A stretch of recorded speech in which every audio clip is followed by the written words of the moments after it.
이 사회과학연구원 고정강좌에 오신 것을 환영합니다. 저는 오늘 사회를 맡은 사회복지학과 하정화입니다. 네, 저희 수강생들도 많이 오셔서 감사합니다. 네, 오늘 제목은 멜서스의 인구론과 근대 인구 레짐인데요. 사회학과 박경수 교수님께서 강의를 해주시겠습니다. 먼저 발표를 맡으신 박경숙 교수님 소개 간단히 드리겠습니다. 박경숙 교수님께서는 1990년에 서울대학교 사회학과에서 학사학위를 받으셨고요. 이후 석사학위도 동일학과에서 취득하셨습니다. 그리고 나서 미국 브라운대로 가셔서요. 1998년에 박사학위를 받으시고 이후에 국내로 돌아오셔서 동아대학교에 재직하시다가 2006년부터 서울대학교로 오셔서 후학을 양성하고 계십니다. 교수님의 주요 연구 분야는 인구학, 노년학, 사회통계학이고 다양한 분야에서 연구활동을 하고 계십니다. 관련해서 2017년에는 저서 인구학 방법, 인구 동태의 측정과 모형을 출간하셨고요. 최근에는 단절 이후의 삶, 노년 이야기라는 책을 출간하셨습니다. 이 책은 2022년도에 세종도서 학술부문 추천도서로도 선정된 바가 있습니다.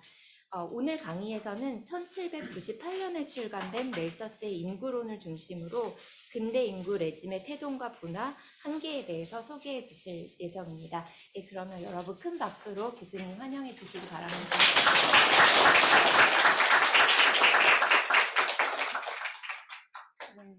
네, 오랜만에 이렇게 또 많은 학생들 앞에서 이렇게 서 있는 것 같아요. 이번 학기에 안식학기라서 조금 이제 쉬고 있는 중입니다.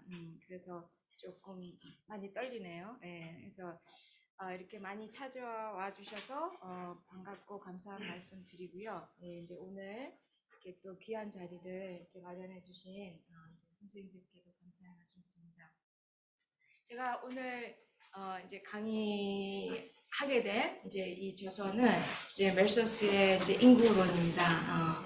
멜서스의 이제 인구론은 이제 1798년에 이제 출간이 되었고, 이제 이후에 이제 여러 번 이제 이런 어떤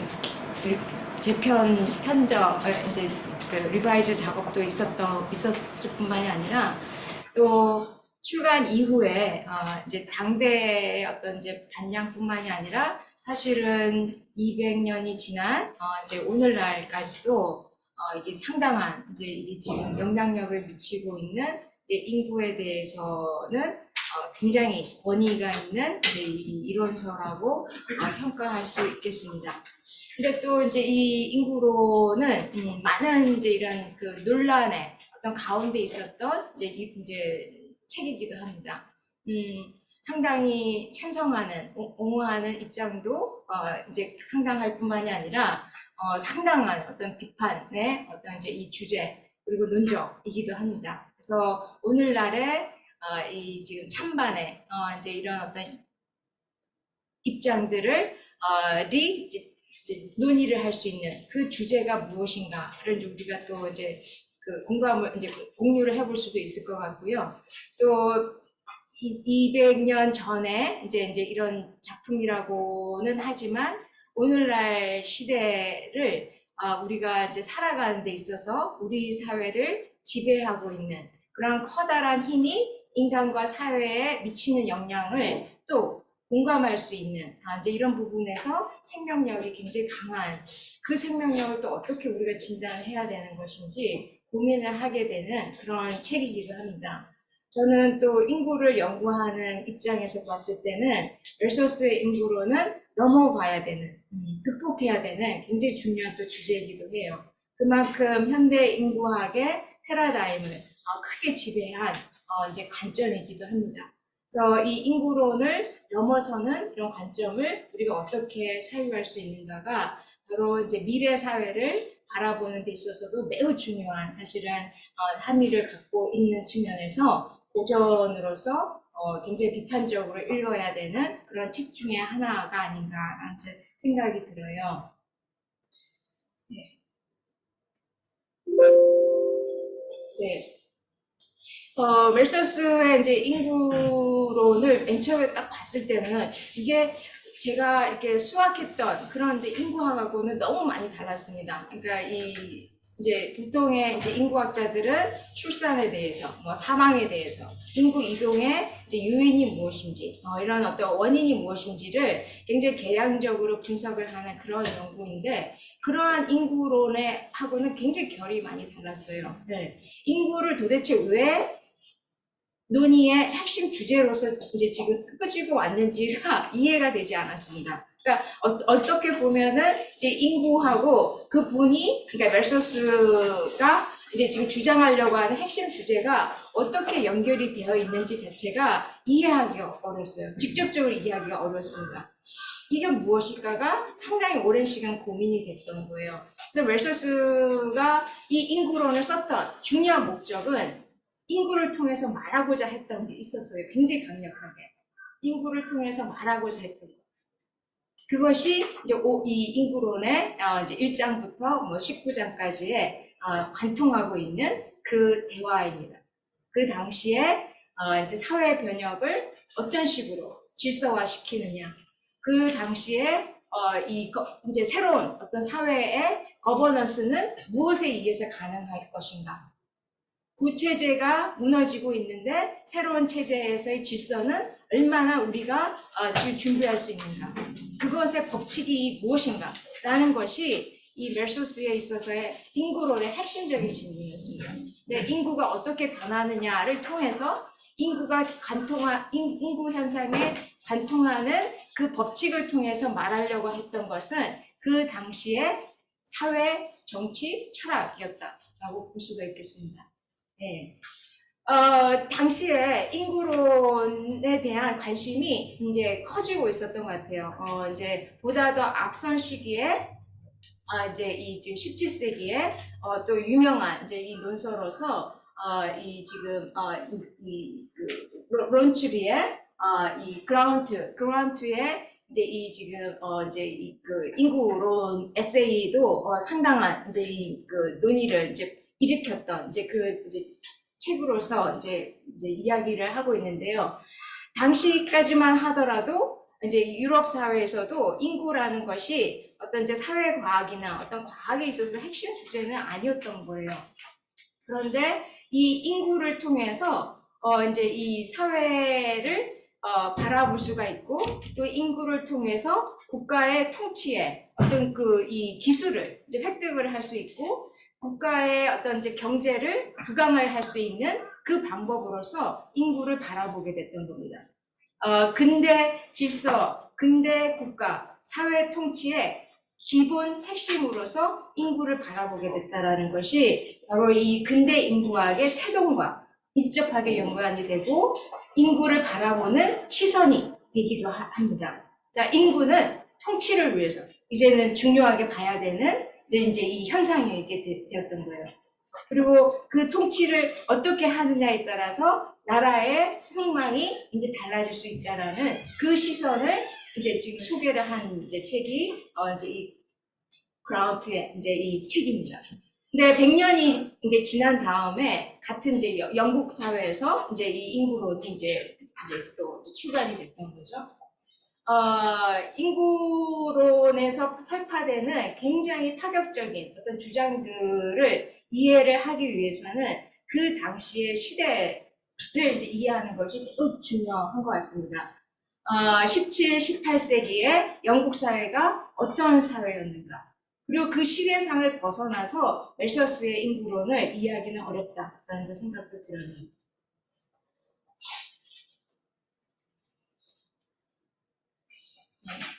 네, 멜소스는 이제 이 18세기의 이제 사람입니다. 이제 간단하게 그분의 이제 이 생애를 이제 이렇게 한번 훑어보면, 아버지는 이제 이 당대 계몽주의 사상가들과도 이제 아주 이제 친분을 이제 교류를 하면서 또 사상적으로 이게 굉장히 많이 어떤 당대 이 중요했던 그런 어떤 사상들을 이제 지금 이제 논의하고 이런 어떤 환경 안에서 이제 멜서스도 이제 자랐다라고 이제 이야기를 해요.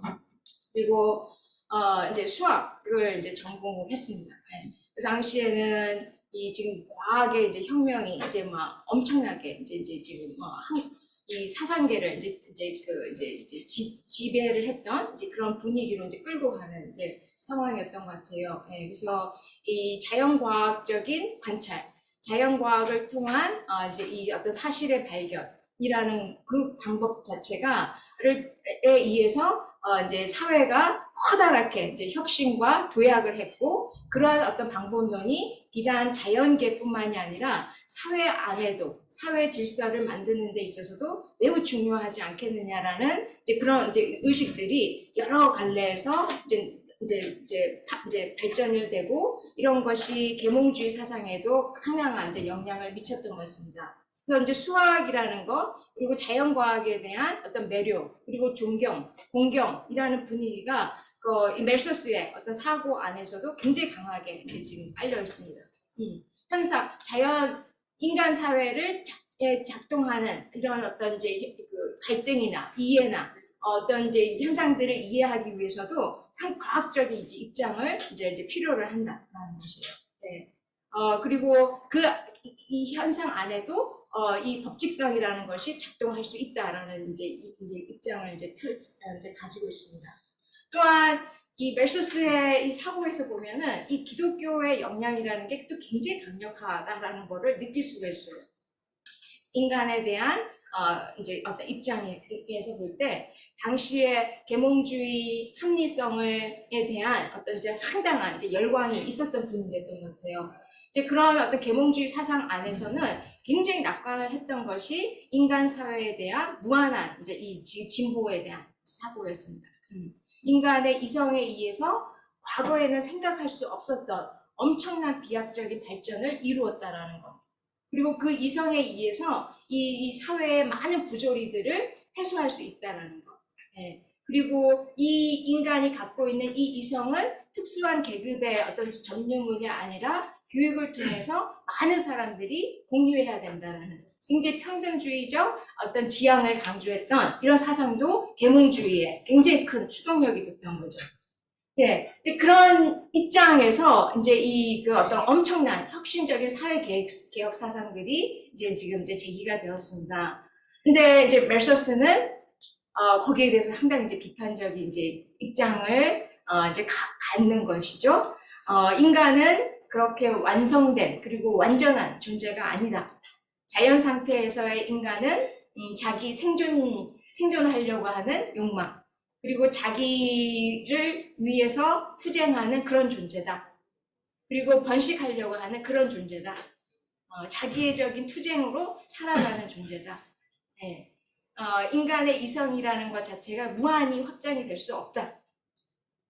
네. 그것을 전제로 한 어떠한 사회 개혁도 결국엔 실패하게 되고 더욱더 큰 혼돈으로 인류 사회를 몰아넣고 있다. 이제 그런 주장을 하게 됐던 또 커다란 이 사상적인 시대적인 배경에는 프랑스 혁명에 대한 다른 사회에서의 우려라는 것 또 이제 작동을 하죠. 영국이라는 사회가 이제 프랑스하고 이제 지금 이제 견제를 하면서 경쟁을 하면서 이제 프랑스 안에서 이제 일어났던 이 엄청난 이제 이런 소용돌이라는 것을 이제 이 영국이라는 사회는 또 독자적으로 아주 고유하게 자본주의를 이제 지금 현실화했던 이런 사회 안에서 이 과격한 어떤 혁명 그리고 어떤 과격한 어떤 평등주의 사상이라는 것은 이 자본주의 질서를 심각하게 이제 지금 위태롭게 한다라는 것, 사회 제도를 심각하게 병들게 할 수 있다라는 그런 이제 우려를 뿌리 깊게 뼈 깊숙이 이제 갖고 있었던 이제 이런 사상가입니다. 영국의 사상가들의 어떤 공통된 어떤 이제 이 감성이기도 했던 것 같아요. 자연 상태에서의 인간은 자기애를 추구하는 그런 존재이고, 그 당시의 인간은 사적인 소유를 굉장히 소중하게 여겼던 그런 존재들인 거예요. 어떻게 하면 이 사적인 소유를 보존하려고 하고 자기 이해를 위해서 투쟁하는 인간들이 평화롭게 질서 있는 사회를 구축하느냐에 대해서 다양한 이제 이 갈래들의 사상이 이제 나온 것이죠. 근데 멜소스가 보기에는 그 어떠한 시각도 지금 현실을 인간의 어떤 존재, 그리고 이 인간이 걸어왔던 그 발자취를 과학적으로 설명하지 못한다라는 이제 이 논의입니다. 자연 상태의 그 인간을 이렇게 지금 통제할 수 있는, 완전하게 거번을 할 수 있는, 관리할 수 있는 사회는 존재하지 않는다라는 겁니다. 사회를 작동한 굉장히 강력한 이제 힘은 오히려 자유로운 그 영혼들, 자기 애를 위해서 싸우는, 투쟁하는 그 존재들이 자유롭게 이제 경쟁을 하면서 만들어낸 그 질서가 그나마 최선의 이제 이 지금 사회 제도이고 사회이고 그것에 의해서 영국 사회가 다른 사회하고는 다르게 운명화된 사회가 되지 않았느냐라는 관점이에요. 그래서 이 멜소스의 이 지금 자연 상태에서의 인간이라는 것은 사회계약론의 이 인간하고도 또 많은 이제 거리를 가지고 있다라는 것이에요. 예. 사회계약에서는 이 어떤 사적인 소유, 재산권, 생명권을 이제 보호할 수 있는 사회적인 장치라는 것이 가능하다라는 이제 그런 입장인데, 멜소스는 부정합니다. 시장이라는 것이 그나마 가장 최선의 사회의 어떤 제도와 질서를 유지하는 이제 이 장치다라는 시장 자유주의의 옹호자다라고 볼 수가 있겠습니다. 또 다른 한편에 멜소스에서 책 안에서 계속 강조를 하고 있는, 비판을 하는 굉장히 중요한 이제 사상가들이 있는데, 이제 오늘날에서 보자면 사회주의 또는 어떤 공유, 어떤 이 평등을 이제 강조를 하는 이런 사회개혁 사상들이에요. 그 사상에 대해서도 아주 이제 신랄하게 이제 비판을 하는 것이 이 인구론의 핵심이다. 볼 수 있겠습니다. 그것을 비판을 하기 위해서 지금 이제 지금 이제 과학적으로 이제 증명하고자 했던 것이 바로 이제 인구론입니다. 인구가 어떻게 변화되어 왔는가? 인구를 작동하는 이 법칙은 어떻게 지금 이 사회의 어떤 이제 이 지금 다양성과 사회의 어떤 이제 진보를 지금 설명할 수 있는가라는 것이 바로 이제 인구론의 이제 요체다라고 볼 수가 있겠습니다. 예, 그리고 이 지금 멜소스의 시선에서 또 이제 눈여겨봐야 되는 부분이 바로 이제 이 지금 오랜 시간 동안 이제 이 식민지를 이제 지배하는 이 가운데에서 이제 정치 경제학의 이제 이 교수로서 이제 활동을 했다라는 거. 그래서 이제 영국이라는 사회가 그 당시에 자본주의의 중심으로서 이제 지금 이제 변화되고 있었던 그런 가운데서 바로 이제 이 그 식민지 이 지배, 그리고 자본의 어떤 확장, 그리고 그것을 가능하게 했던 이제 이 어떤 이제 어떤 이민자들의, 그리고 이제 이 어떤 그 개인들의 이제 이런 어떤 그 인성, 이제 이런 것을 이제 이 지금 옹호하는 또는 어떤 설명하는, 정당화하는 이제 이런 관점이 멜소스의 인구론에 흘러 있다라고 이제 볼 수가 있겠습니다. 예, 이 17, 18세기라는 것이 영국에 있어서는 엄청난 이 격변기의 가운데였다. 그러니까 구체제가 이제 무너지고 이제 새로운 체제가 이제 지금 아주 이제 지금 강력한 힘으로서, 그리고 다양한 어떤 분야 안에서 이제 지금 모여져서 이제 일어나서, 그리고 모여지면서 엄청난 이제 이 사회의 어떤 이제 전환의 어떤 이제 혁신의 힘으로서 이제 발화가 됐던 이제 이런 시기가 17, 18세기의 영국이 아니었는가라는 생각이 들어요.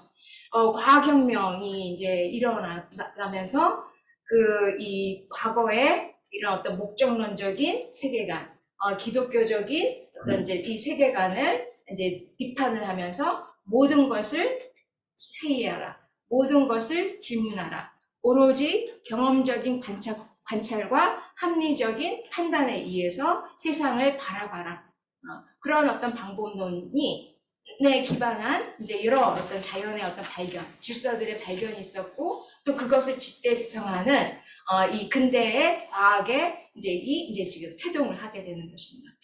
이 근대 과학의 태동에 대해서 엄청난 이제 이 지금 이 그 세상 그 이 사람들의 이 열광이 있었던 것 같아요. 예, 그래서 이 과학주의 법칙이라는 것이 이후에 이 과학주의의 인식이라는 것이 이후에 세상을 바라보는 굉장히 강력한 시선이 되었다라는 겁니다.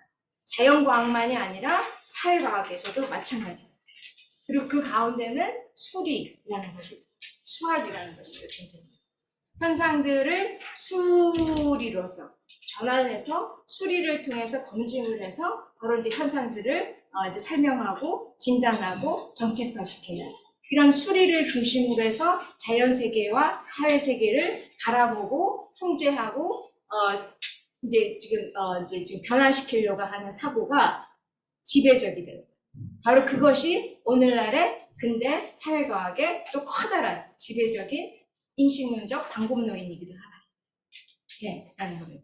우리 뭐 지금 실증 이 계량 통계, 그죠? 예. 그리고 지금 어떤 자료를 중심으로 해서 그리고 굉장히 객관적이고 엄밀하고 정확하게 이제 이런 방법을 통해서 현상을 설명하고 이제 지금 이제 통제를 하려고 하는 그 관점이 자연만이 아니라 사회과학 전반적으로 확장이 되었다라는 겁니다. 네, 이 과학에 대한 이제 열광이라는 게 굉장히 컸다. 반면에는 과거에 이런 어떤 종교적이고 신학 철학적인 이런 어떤 관점에 대해서 상당한 어떤 혐오라는 것도 이제 컸다라는 겁니다. 예, 이제 그러면서 이제 인구가 이제 새롭게 봐지는 거예요. 그 이전에는 이 인구의 현상인 출생 사망이라는 것은 신의 이 영역에 있었던 것이에요. 근데 그것이 통치의 대상으로서 이제 봐졌다라는 겁니다. 이게 근대 인구학에 있어서의 커다란 패러다임적인 전환이고, 바로 그것을 또 이제 그 일원화했던 굉장히 중요한 이제 이 위치에 있는 것이 멜소스 인구론이다라고 볼 수 있겠습니다. 식민지 개발, 그 과학을 통해서 자연이 분류가 되고 이 곳곳에 있는 어떤 이 지역 안에 있는 자연들이 한 곳에 영국이나 프랑스나 이런 박물관에 이제 모여지게 되면서 사실은 이제 자연 과학이라는 게 이제 지금 전성기를 맞이한 거죠. 근데 그것을 가능하게 했던 것은 또 무엇이다? 식민지 개발이라는 겁니다. 네. 그 이전에는 감히 생각하지 못했던 유럽이라는 영토를 넘어서서의 어떤 탐험이라는 것을 가능했던 것이고, 그 탐험이라는 것이 처음에는 매우 작은 어떤 열정과 동기와 어떤 호기심에서 이루어졌다고 하지만 그 이후에는 유럽 사회의 자본주의의 성장 그리고 과학의 성장에 있어서 매우 중요한 사실은 견인체가 되었다는 겁니다.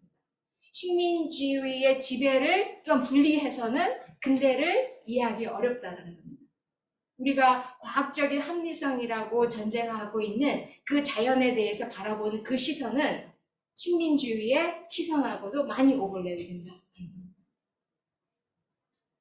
예, 산업화가 이제 영국 사회에서 이제 또 먼저 일어났다고 이제 하죠. 예, 그래서 이제 이런 이제 상업이 이제 발전이 되고 이제 육로나 이제 이런 어떤 교역이 이제 확장이 되면서 이제 이윤 활동이 이제 커지게 되면서 농촌 사회도 변화가 되고 이제 이제 토지가 대토지화가 되고 그런 과정에서 많은 또 취약한 힘없는 농민들이 결국에는 이제 떠나게 되는 도시 노동자가 이제 양성이 되는 그런 흐름이 또 수반이 됐고요. 절대 왕정의 이제 이 시기가 이제 또 이제 이 지금 상당한 이제 이런 변화된 환경 안에서 국가의 어떤 이제 이런 어떤 세력화와 이제 국왕의 어떤 이제 권력을 이제 확장하는 굉장히 좋은 어떤 기회가 되는 거죠. 이제 그런 측면에서 이제 이 부를 축적하는 세력들을 이제 키우는 이제 이런 이제 전략도 이제 취했었지만 또 그 결과에서 양성이 된 새로운 세력들이 이 절대 권력의 전제 정치에 대해서 이제 이 저항을 하는 이제 이 움직임이 불가피하게 이제 파생이 되는 겁니다. 그래서 전제 무단한 어떤 과세 포탈이라든지, 이 어떤 권력의 어떤 이제 이 지금 그 남용에 대해서 새롭게 부상한 세력들의 어떤 저항과 그리고 새로운 세력들의 소유권을 보존하고 지키기 위한 새로운 권위 체계에 대한 어떤 국가 시스템에 대한 이제 요구가 지성사에 있어서 또 굉장히 중요한 이제 주제가 됐던 것이고, 그것이 이제 어떤 국가에 대한 이제 이런 사회 계약적인 이런 사상이 또 이제 태동하게 됐던 중요한 배경이 되겠습니다. 예, 사회계약론. 네. 그래서 이 전제 정권에 이제 지금 대항을 해서 이 사회를 움직이는 이제 주체는 인간, 이제 평민들이다. 그런데 평민이라는 것도 특권층인 것이죠. 그래서 사적 소유와 생명과 재산권을 이제 늘 이제 자연의 어떤 권리로서 이제 보존을 해야 된다라는 이제 그런 인식을 이제 담은 사회 계약과 그리고 이 이성에 의해서 어떤 이제 권위적인 어떤 이제 이 특권 계급이 이제 그 정의하는 세상이 아니라 이성에 의해서 누구나 갖고 있는 이성에 의해서 계몽할 수 있는 깨어날 수가 있다라는 그러한 이제 이 인식들이 이제 사회 혁신의 커다란 지적인 이제 배경이 되었습니다. 그러면서 이제 여러 갈래의 이제 어떤 사상들이 이제 싹이 텄던 것이고요. 이제 이런 경제적으로, 정치적으로, 그리고 사상사적으로 이제 커다란 이제 이 어떤 이제 이 혁신과 어떤 낙관과 이런 그런 또 불가피한 어떤 갈등, 이제 어떤 방향으로 가야 되는지에 대한 서로 어떤 경쟁 속에서 이제 또 이제 일어났던 이제 커다란 이제 이 움직임이 이제 이 독립 사상인 거죠. 네, 그래서 이 영국으로부터 이제 갔던 이제 이 이주민들 처음에는 독립적인 자치권을 갖지를 않았지만 이 식민지가 이제 자치권을 이제 주장을 하면서 독립 전쟁이 또 이제 일어났다. 그렇습니다. 이러한 이제 변화에서 이제 프랑스에서는 이 영국은 어떤 이제 이런 커다란 자본주의의 어떤 발흥과 연결된 커다란 어떤 세력의 어떤 이 지금 가운데서 이 기존의 권력 그리고 어떤 절대 왕정이 이제 이렇게 명예롭게 이제 지금 전환이 되는 이런 사회 개혁으로 이제 이행을 했다고 한다면 또 그 안에서도 여러 진동들이 있었겠지만 이제 프랑스는 이제 절대 왕정이 이제 더욱더 이제 팽창되는 가운데서 제3세력과의 이제 이 갈등이 더욱더 이제 심화되고 그 사회 개혁의 흐름이 훨씬 더 이제 혁명적으로 이제 진행이 됐던 이 시기가 바로 이제 17, 18세기 멜소스가 이제 인구론을 통해서 사회 질서를 새롭게 이제 이야기하게 됐던 굉장히 중요한 시대적인 배경이 될 수가 있겠습니다. 예, 멜소스의 이제 인구론은 이제 1장에서부터 한 5장, 6장까지는 이제 인구에 대한 이제 이야기예요. 예, 이제 인구에 대한 이제 이야기입니다. 자, 이제 인구라는 거를 이제 1장에서는 왜 인구론을 썼는지. 그래서 이제 이 인구론을 쓴 목적이 그러니까 인구에 대한 어떤 현상을 이제 설명을 하려고 하는 그 차원이 아니라 단순히 그 당시에 어떤 사회 개혁 사상에 대해서 비판을 하기 위해서, 과학적으로 비판을 하기 위해서 쓴 것이다. 라는 이제 문제 의식을 담은 것이 1장이고, 2장은 이제 이 인구라는 이 현상을 보자면 계몽주의, 이성주의가 논하는 그러한 인간과 사회의 완전성은 뻥이다라는 거예요. 네, 그래서 이제 이 자연의 상태에서의 인간과 사회 상태에서 인간은 그다지 다르지 않다라는 겁니다. 사회계약론은 자연 상태에서 인간을 좀 더 업그레이드 시키는 것이 사회계약을 통해서라고 생각을 했다고 한다면 지금 멜소스는 자연 상태나 사회 상태나 다를 거 없다라는 겁니다. 자연 상태를 지배하는 법칙, 사회 상태를 지배하는 법칙, 관통하는 것이 바로 적자 생존이다. 생존의 투쟁이 바로 자연 세계와 바로 사회를 관통하는 인간의 모습이다. 투쟁의 역사다. 힘 있는 자가 결국에는 서바이벌 하는 것이다. 라는 것이에요. 그 환경에 대응을 해서 그 환경을 극복을 하는 자가 결국에는 이 사회를 이끄는 것이다. 라는 입장입니다. 그래서 사회계획론, 계몽주의 사상, 이거는 뻥이다. 공상가다. 라고 이제 이야기를 하는 거예요.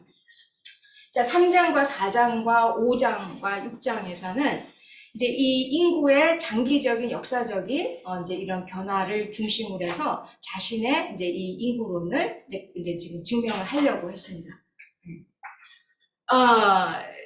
이전에 이제 그러니까 영국이라는 이제 그 당대 18세기 영국 이전 또는 이제 좀 더 확장을 하면 그 당대의 유럽의 어떤 시기를 이전의 사회를 돌아가라. 그 시대에는 인구는 성장하지 않았다라는 겁니다. 그리고 인구가 많다고 한다면 그 인구가 많은 거는 이 심각한 고통, 죄악의 그 다름 아니었다라는 거예요. 네. 인구가 이 지금 이제 하나는 이제 오랜 장시간을 통해서 이제 인구가 이제 진동을 했다는 거, 진동을 했지만 커다랗게 성장하지 못했다. 그리고 그 가운데서도 인구가 크게 이제 컸던 나라들은 빈곤한 나라였다, 가난한 나라였다. 라는 것이 역사를 보는 시각입니다. 그러니까 근대 이전의 다른 나라, 그리고 근대 이전을 바라보는 멜소스의 시각이에요. 문명 국가에서는 이제 이게 여기서 이제 진화가 이제 일어나는 거예요. 장기간에 있어서의 이 정체로부터 벗어날 수 있었던 커다란 혁신의 이 원동력이 무엇이었냐? 영국을 여기까지 오게 됐던 그것이 무엇이었냐? 바로 자유라는 것입니다. 자유투쟁, 자신의 어떤 생존을 위한 그리고 어떤 미래를 위한 자기애적인 투쟁과 그 어떤 빈곤의 어떤 고통으로부터 떨어지지 않으려고 하는 그 절박한 에토스가 바로 유럽 사회를 이제 지금 이렇게 문명의 중심으로 이끌었다라는 것이 이 멜소스의 이 역사관입니다. 네.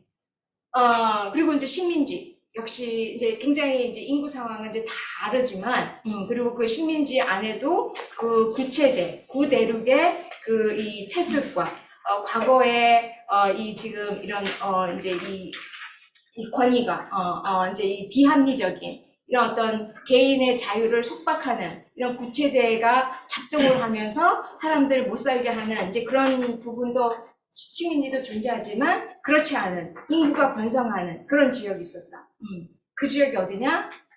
미국이다라는 겁니다. 미국에서 이제 이렇게 인구가 이제 번성을 하는 데는 자원이 풍부한 것뿐만이 아니라 바로 자유를 이제 보장하는 이런 어떤 이제 환경이었다라는 것이 이제 이 식민지를 통해서 또 이제 설파하는 자유 경쟁의 어떤 이제 이 중요성입니다. 7장은 이제 그 당대의 이제 시대 비판으로 이제 어떤 정책 비판, 정치 비판으로 이제 지금 이제 들어가는 겁니다. 예, 인구는 결국에는 이제 법칙적으로 인간의 불안전 속에서 늘 불균형 속에 있다라는 겁니다. 예, 인간이 자기애적인 투쟁, 그리고 인간의 자기애적인 본능에 의해서 계속 이제 뭔가 조건이 좋아지면 자기를 번식을 하려고 한다라는 거예요. 그러다 보니까 자원 사이에 불균형이 이제 일어난다는 거고, 그 자원과의 불균형을 이제 어떻게 이제 예방을 하느냐 또는 어떤 통제를 하느냐에 따라서 이제 사회가 갈라지는데, 이 지금 빈곤이라는 것은 이 지금 이러한 인간의 어떤 불안전성과 어떤 자원의 어떤 사이의 불균형을 해소할 수 있는, 조절을 할 수 있는 굉장히 중요한 그러나 고통스러운 현실이다라는 겁니다. 그렇기 때문에 빈곤은 필수적인 거예요. 사회의 질서를 위해서 필수적인 거예요. 빈곤을 통해서 바로 노동의 가치를 더욱더 고취시킬 수가 있고, 의존성을 약화를 시킬 수가 있고, 보다 사회가 이제 이 지금 도덕적으로, 윤리적으로 이제 지금 상승을 할 수 있다라는 이제 이 전망입니다. 입장이에요. 근데 그 당시에 이제 노동자를 포함한 상당한 이제 이 빈곤의 이제 이런 문제가 있었던 거죠. 그 빈곤을 해결하기 위해서 이제 주장을 했던 이런 어떤 구빈법이라는 것 자체가 실제 효과는 노동자들의 삶을 개선을 시키기보다는 오히려 이제 열심히 하는 사람들의 근로 이욕까지도 이제 지금 이제 훼손을 시키면서 그리고 국가 전체로서는 어떤 이제 생산과 부의 어떤 흐름을 이제 약화시킴으로써 이제 후퇴를 시킬 수 있다라는 이런 강력한 어떤 입장에서 구빈법을 이제 비판을 하는 거예요. 이제 당시에 이제 구빈법을 이제 제안했던 굉장히 커다란 이제 이 배경 안에는 계몽주의 사상이 이제 뒷받침이 되고 있습니다. 이 구체제에서 이제 당연하게 생각을 했었던 이 특권, 세습권, 그리고 어떤 신분에 있어서의 어떤 폐쇄성 자체가 억압했던 개인의 어떤 자유라는 것을 모든 인간의 어떤 누구나 지금 이제 확보를 해야 되는 권리로서 이제 주장을 하면서 새로운 어떤 사회의 어떤 질서, 새로운 사회의 어떤 정치 체제 를 이제 주장을 했던 이제 이 사상인 것이죠. 그래서 이제 왈라스 콩돌세도 이런 이상적 이제 그리고 고드윈을 이제 포함해서 이제 이런 그 개혁적인 이제 사회 개혁을 통해서 보다 더 나은 사회로 이제 진보할 수 있다. 그리고 그러기 위해서는 개혁이 필수적이다. 네. 불평등을 해소하는 것은 보다 더 나은 어떤 사회로 나아가기 위해서는 매우 필수적이다. 라는 이제 입장을 이제 펼치는 겁니다. 불평등이라는 것 자체가 결국에는 이제 룰소에 있어서도 이게 자연 상태에서의 이 인간이라는 거는 그렇게 불평등하지 않다. 근데 어느 순간 불평등하게 됐느냐? 내 주변에 울타리를 치면서부터 불평등하게 됐다. 네, 소유권을 통해서 그리고 그 당시에 이 불평등한 어떤 조직과 제도에 의해서 결국에는 불평등하게 됐다. 그렇기 때문에 개혁을 극복을 해야 되는 것은 바로 이 자연 상태가 아니라 바로 이제 사회를 개혁을 해야 된다. 그래서 불평등이라는 게 사회를 좀먹는 사회의 어떤 진보를 훼손시키는 매우 중요한 이제 문제로서 파악을 했었습니다. 그러면서 개혁이라는 것 그리고 어떤 그 개혁을 위한 제도로서 교육이라든지 구인법이라든지 이제 이런 것을 이제 강조를 했던 거죠. 근데 이제 멜소스가 보기에는 이러한 사상이 한편으로는 민중들을 이끌고, 그죠? 이 민중들을 굉장히 이제 끌어안는 힘을 갖고 있었지만, 사실은, 이 지금 객관적으로 봤을 때는 이 사회를 더욱더 힘들게 하는 그런 어떤 정치적인 결정으로 이행되기가 쉽다라는 이제 논의입니다. 예. 예. 그래서 인간의 신체, 인간의 이성, 인간의 어떤 도덕성이라는 게 그렇게 완전하냐? 그렇게 완전한 사회를 우리가 구현할 수 있는가? 그런 어떤 시도 자체가 어떤 결과를 일으켰느냐? 라는 데 대해서 굉장히 신랄한 비판가가 인 것이죠. 예. 이제 이 부분에서도 이제 이게 상당히 우리가 오늘날에도 이제 지금 고민을 하게 되는 이제 이런 이제 논쟁의 어떤 대목인 것 같아요. 과연 오늘날의 이 지금 불평등의 원인을 어떻게 해소를 할 수 있는 것인지, 어떠한 이제 관점에서 또 어떠한 정책적인 이제 대안들이 가능할 것인지, 지난 이 계몽주의 사상 이래로 지난 200년, 300년 동안 끊임없는 이런 시도가 있었음에도 불구하고 지금 이 불평등의 문제가 해소가 됐느냐? 멜소스가 보기엔 그거겠죠. 네. 풀리지 않는다라는 거예요. 어떠한 지금 이 가난을 해소하는 법, 소득을 보장하는 법, 사회를 더 혼탁하게 한다. 라고 이제 이야기를 하겠죠. 멜소스가 지금 이 자리에 있다고 한다면. 자, 그러면 이제 또 여러분들은 또 어떠한 이제 지금 고민을 이어나가야 되는 것인지, 예. 끊임없이 생각하게 하고, 끊임없이 지금 단계를 조망하게 하고, 미래에 대한 어떤 이제 이 지금 어떤 고민을 이제 이끌게 하는 그 대화, 울림이라는 것이 지금 멜소스의 이 논의가 지금도 힘을 갖는 이유가 아닌가라는 생각이 듭니다.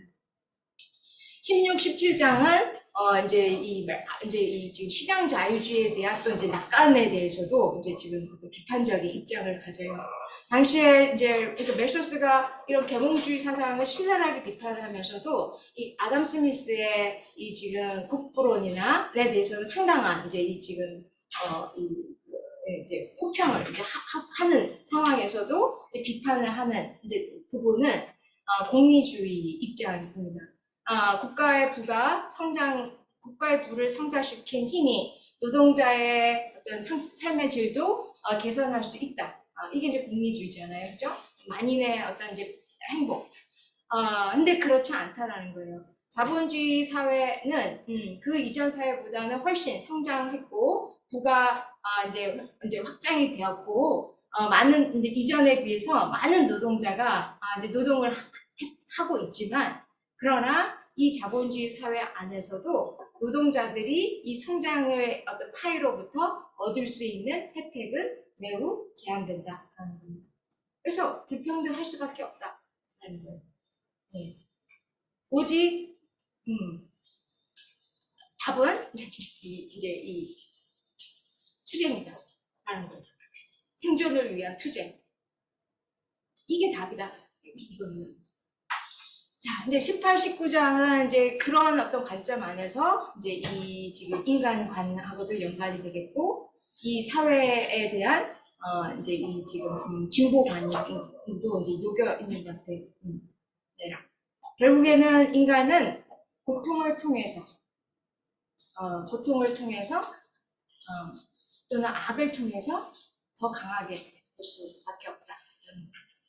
악과 싸우면서 생존하기 위해서 싸우면서 진화하는 것이다. 라는 것이죠. 네. 그리고 이제 많은 사람들은 도태가 될 수밖에 없어요. 이 경쟁의 장으로부터. 경쟁의 장으로부터 도태할 수 없지만 이 경쟁이 없었다고 한다면 나태에 빠져 있을 수밖에 없다라는 거예요. 자기를 보다 더 개발시키려고 하는 동기가 부여가 되지 않는다라는 거예요. 네. 자유 경쟁을 통해서 보다 더 자기가 성장할 수 있다는 거예요.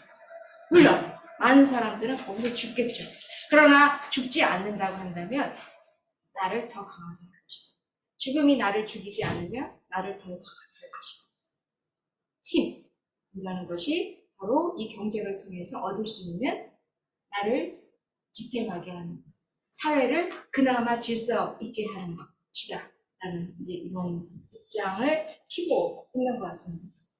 제가 멜소스의 인구론을 여러 번 읽었음에도 불구하고 매번 읽을 때마다 가슴이 먹먹하고 굉장히 소통하기가 어렵고 너무 힘들었어요. 이제 그런 이유가 그럼에도 불구하고 이 현실을 너무나 적나라하게 지금 정의를 하고 있다. 라는 측면에서 이걸 어떻게 이제 극복을 할 수 있는가? 멜소스의 인구론, 그리고 멜소스가 바라보는 세상 역사관, 그리고 세계관을 우리는 어떻게 극복할 수 있는가? 그것이 이제 과제가 되면서 끊임없이 이제 저도 이제 대화를 했던 것 같습니다.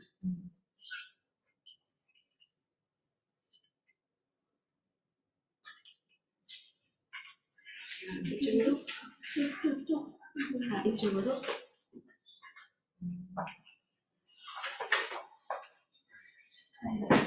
이게 있는 수도 있습니다.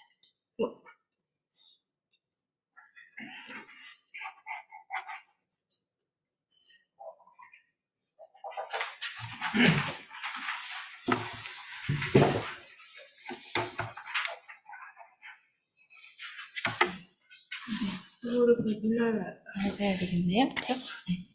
네. 멜소스의 이제 인간 사회, 그리고 이제 진보에 대한 이제 인식입니다. 앞서 이제 말씀을 드린 것처럼, 이제 자연 상태의 인간, 그리고 사회를 이루는 이제 인간은, 다르지 않다라는 것이, 그 홉스나 로크, 그다음 루소의 사회계약의 어떤 자연 상태의 인간과 사회 상태의 인간과는 이제 지금 결이 다른 이런 어떤 입장을 보이는 것 같습니다. 네, 기본적으로 이제 이 생명을 위해서 그리고 자신이 가지고 있는 것을 이제 지금 확장하기 위해서, 그리고 자기가 어떤 존재를 이제 확장하기 위해서, 번식하기 위해서 인간은 움직인다라는 것이에요.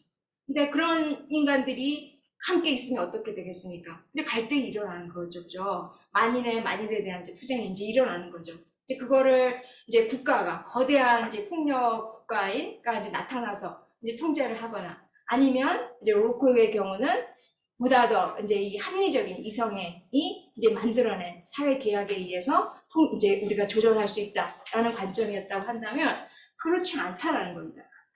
현실을 봐라. 그 당시에 어느 나라가 그렇게 사회 계약을 이제 실행을 했느냐라는 거예요. 네, 그리고 이런 그 거대한 국가가 나서게 되면은 결과는 개인의 자유를 억압을 하는 것으로 귀결된다라는 겁니다. 자연 상태에서의 인간을 그나마 지금 이제 조절할 수 있는 보이지 않는 힘이 있다라는 거예요. 그 힘이 뭐다? 인구 법칙이다라는 거예요. 그게 적자 생존의 법칙이다라는 거예요. 무수한 생명의 어떤 세계를 보자면 무수히 많은 이제 생명들이 태어나요. 그러나 그 많은 생명 중에서 살아남는 생명은 제한된다는 겁니다. 네. 토양, 대기, 그리고 이런 어떤 환경 안에서 결국에는 힘차게 그 살아가는 어떤 고통을 극복을 하는 그 힘을 가진 생명만이 서바이벌 한다는 겁니다. 근데 그러면서 이제 진화가 이루어졌다는 것이죠. 인간 사회도 다르지 않다라는 겁니다. 네. 인간 사회도 바로 이 자연, 그 인간의 어떤 본능 안에서는 이게 갈등이 유발될 수밖에 없어요. 고통이 유발될 수밖에 없어요. 왜? 자기를 충족을 시키려고 하니까. 근데 그런 고통과 갈등을 어떠한 기제에 의해서 통제를 하느냐? 법칙에 의해서 통제가 된다는 거예요. 그것이 바로 인구 법칙이에요. 자, 이것이 제한된 자원하고 불균형이 일어나게 되면 자연의 법칙이 일어난다는 겁니다. 무수한 종은 자기가 살라고 하지만 자원은 제한이 되었을 때 자연의 법칙이 이제 작용한다는 거예요. 자, 힘없는 자는 죽어나간다라는 거예요. 환경에 적응하지 못한 자는 죽어나간다라는 거예요. 이게 자연 상태에서의 종의 통제의 법칙이었다는 거예요. 네. 근데 인간의 사회도 오랜 시기 동안 이랬다라는 거예요. 인간의 어떤 욕망을 통제를 하지 못하고, 이제 이게 지금 이제 뭐 식량이 떨어지면 더 이제 열심히 근로하고 노동하고 이제 이러기보다는 이제 다른 데 가가지고 이제 약탈하고 침략하고 하면서 빼앗고, 그러다가 또 이제 번성을 하고, 그러다가 이제 또 이제 재앙이 일어나고, 그러면 또 이제 인구가 이제 줄어들고 하는 이 지금 진동 속에서 오랜 시기 동안 인류 사회는 이제 이어졌다. 야만의 시대였다라는 거예요. 네, 네, 야만의 시대였다라는 거예요. 네, 인간은 완전하지 않다는 거예요. 네. 자, 그리고 인구가 그렇기 때문에 크게 성장하지 않았던 거는 이러한 이제 이 불균형이 일어날 때 그거를 이제 균형을 맞추는 이제 체크들이 억제 조치가 이제 일어나는데 대부분의 이 문명 이전의 사회에서는 그 체크가 아주 비참한 이런 참담한 억제였다라는 겁니다. 기근이나 전쟁이나 전염병과 같은 이제 사망에 의해서 많은 이제 이 생명이 이제 통제가 되는 이제 그런 과정을 계속 반복해 왔다는 거예요. 그런데 이제 이 유도 이제 이 영국에서 또는 이제 좀 더 확장하면 유럽에서만 다른 길을 건너왔다라는 게 이제 이게 이제 이 현대 인구론의 또 굉장히 중요한 이제 관점이에요. 네. 네. 여기는 예방적 억제가 이전 시기부터 작동했다라는 거예요. 이런 가난이 결과하는 비참함, 고통을 벗어나기 위해서, 인간의 어떤 고통을 벗어나기 위한 자기의 어떤 초월적인 이제 힘을 통해서 자기의 환경을 극복을 하려고 하는 그 에너지, 바로 그 에너지가 인구에도 작동했다라는 이제 이야기입니다. 예, 말씀을 드린 것처럼 인간과 사회는 이제 완전하지 못하다.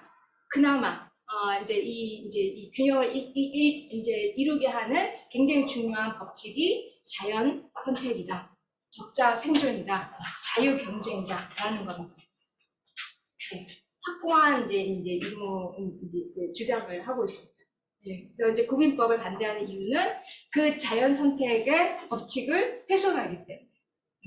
인위적으로 이제 그 개입을 함으로 인해서 지금 균형 상태를 이루어야 되는, 균형을 이루게 하는데 작동하는 그 장치를 망가뜨리기 때문에. 네, 그래서 불균형이 더 심화되고 인간 사회는 더 갈등하게 되고 이제 지금 통치가 곤란하게 되는 상황이 된다. 그렇기 때문에 국민법을 비판한다는 것이에요. 인간 정신의 어떤 진보에 대한 이제 계몽가들의 사상에 대해서도 통렬하게 이제 비판을 하고 있습니다. 네. 합리적인 이성이라는 거는 한계가 있다라는 것이에요. 네. 평등 체계, 무한한 발전에 대한 이제 비판. 그리고 이제 스미스의 국가의 이제 부에 대해서는 이제 이게 자본주의의 어떤 협정. 에 의해서 이제 국가의 부가 이제 커진 거고, 어떤 시대도 영국의 지금 그 시대만큼 번영했던 시대가 없었고, 그거를 가능하게 했던 것은 우리 자본주의였다라는 거예요. 그러나 공리주의는 아니다라는 겁니다. 노동자는 가난에서 벗어나기가 어렵다라는 이야기를 펼치고 있습니다. 시장자유주의를 옹호한다라고 볼 수가 있고요. 네, 이제 조금 더 이제 그 문구를 이제 보면 이제 인구론에 이제 3가지 법칙이 있다라고 합니다. 이 생물계 그리고 인간 세계에 관통하는 불평등의 원칙입니다. 인간 세계에 자연 세계 다 불평등하다는 거예요. 네. 네, 평등하지 않다라는 겁니다. 네. 하나는 인구는 기하급수적으로 통제가 되지 않으면 인간의 이 자기적인 욕구 때문에, 그리고 이 인간이 먹고 사는데 필요한 식량은 자원은 그러나 그 인구의 증가를 따라가지 못하고 그 상황에서 결국에 불균형이 일어나고 그 불균형을 조절하는 장치가 적극적 억제와 예방적 억제로 이제 나눠진다. 라는 거예요. 적극적 억제는 전쟁, 비극, 조기 사망과 같은 것이라 한다면, 예방적 억제는 그런 비참함을 미리 인간이 통제를 하는 이런 실천에 의해서 인구가 균형을 이루는 이런 상황이라고 볼 수가 있겠습니다. 네. 예, 그래서 이제 계몽주의 사상의 입장에서 보자면 신체도 그리고 물질도 그리고 이제 지금 인간도 이제 무한히 이제 성장할 수 있으니까 이제 인구 문제는 일어나지 않는다라는 거죠. 그 성장 속에서 이제 이 인간들도 모든 인간이 풍요를 누릴 수 있고 또 그것을 가능하게 하는 것이 사회 개혁이다라고 이제 보는 것인데, 그러한 사회는 존재하지 않는다는 겁니다. 네. 모두가 풍요로우면서 지금 이제 균형을 이루는 그런 사회는 존재하지 않는다라는 거예요. 네. 네, 맞는 것 같아요. 맞는 것 같아요, 저도. 불평등하지 않으면 사회가 불평등하지 않으면 또 이제 의존적 인구가 이제 늘어나게 된다라는 거예요. 사회가 불평등하지 않으면 의존적 인구가 늘어나게 되고, 그러면은 막 그 사회 전체가 가난하게 되고, 그 사회 전체 가난에 의해서 이제 인구가 또 많은 인구가 이제 소실이 되고, 이제 그러면서 이제 인구가 이제 정체가 되는 역사를 봐왔다라는 겁니다. 근데 유럽은 그것을 벗어날 수 있었던 거는 바로 이제 예방적 통제 때문이었다라는 거예요. 네. 자, 노동을 통해서, 근면을 통해서, 그리고 어떤 가난을 피하기 위한 그런 어떤 윤리가 이제 결혼을 하지 않게끔 하고, 가난하면, 그리고 결혼을 하면은 그 가족을 일구기 위해서 헌신을 하게 하는 그 에토스가 자본주의를 성장시키고, 물질을 성장을 시키고, 부를 가져왔다라는 거예요. 그래서 예방적 통제가 바로 오랜 시기 동안, 오랜 역사를 통해서 인간 사회를 정체시켰던 그 덫으로부터 뛰어넘게 하는 그러한 혁신이었다. 그것을 가능하게 했던 그것은 또 어떤 이 자유투쟁의 이제 결과에서 진화된 거다라는 것이죠. 그래서 이 역사라는 거는 결정된 것도 아니고요, 목적론적으로 정해진 것도 아니고요, 끊임없는 이제 이런 어떤 투쟁 속에서 이제 지금 나가는 것이다라는 이제 입장입니다. 강력한 입장인 것 같아요. 예. 네. 그래서 이제 이 인구의 어떤 이제 이 역사는 이런 오랜 시기 동안에 진동을 이제 겪어왔다. 그러니까 이 진동이라는 게 자기 내재적으로 통제를 한 것이 아니라 어떻게 됐다? 오랜 시간 동안은 외적으로 통제가 가해졌다는 거예요. 조금 조건이 좋아지면 이제 인구가 이제 방만해지고, 그러면 이제 또 다시 재앙이 오고, 이제 그러면서 외재적인 이제 이 지금 충격에 의해서 균형이 왔고, 생산의 조건은 그렇게 이제 지금 발전이 되지 못했고 하는 것이 이제 멜서스가 바라본 역사관인 겁니다. 네. 그러니까 멜서스가 보기에는 많은 나라가 이런 법칙을 따랐다는 거예요. 그리고 이 지금 이런 지금 그 덫을 벗어나지 못하면 결국에는 이제 빈곤에서 벗어나지 못하고 그렇다는 거죠. 예, 그래서 이제 이 예방적 통제라는 거는 이제 당대의 그 보편적인 어떤 이제 인구의 법칙일 뿐만이 아니라 문명의 어떤 발전 정도를 가늠하는 어떤 척도로서도 이제 이해가 되고, 또 이후에도 인구론에 있어서 그렇게 영향을 미쳤습니다.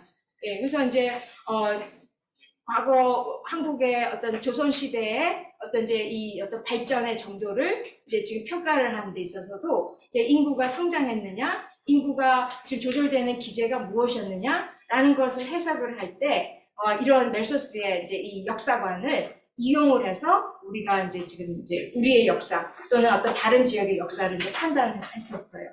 네, 그래서 상당히 강력한 이제 이 어떤 패러다임으로서 인구학을 이제 지배했다라고 볼 수 있습니다.